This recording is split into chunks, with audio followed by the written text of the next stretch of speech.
சிம்பிளா 4 பொருட்கள் வச்சு குக்கர்ல டயட் ஸ்டைல் குக்கீஸ் பண்ணலாம் வாங்க. இது oil, butter, white sugar use பண்ணாம பண்ணியிருக்கோம்.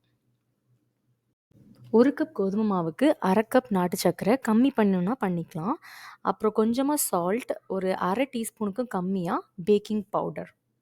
இப்போ ஆயில் ஆர் பட்டருக்கு பதிலா கொஞ்சமா தண்ணி சேர்த்து சப்பாத்தி மாவு மாரி பெசஞ்சு 2 பார்ச்மென்ட் பேப்பருக்கு நடுவுல ப்ரெஸ் பண்ணி எடுத்துக்கலாம். திக்னஸ் வந்து உங்களுக்கு தேவையான அளவு திக்னஸ். ஓரளவு நம்ம நார்மல் ரெகுலர் குக்கீஸ் மாரி. இப்போ கட் பண்றதுக்கு ஏதாச்சும் ஆப்ஜெக்ட் யூஸ் பண்ணி, ஏதாச்சும் ஷேப்ல கட் பண்ணி எடுத்துக்கலாம். இந்த டைம்ல குக்கர்ல சால்ட் ஆட் பண்ணி ஒரு 10 நிமிஷத்துக்கு ப்ரீஹீட் பண்ணியிருக்கேன். இப்போ ஸ்டீல் தட்டு வச்சு நம்ம ப்ரிப்பேர் பண்ணி வச்சிருக்க பிஸ்கட் டோவ பிளேஸ் பண்ணியிருக்கேன். ஆயில் பிரஷ் பண்ணாதனால குக்கீஸை தனியாக எடுத்து கூல் டவுன் பண்ணியிருக்கேன்.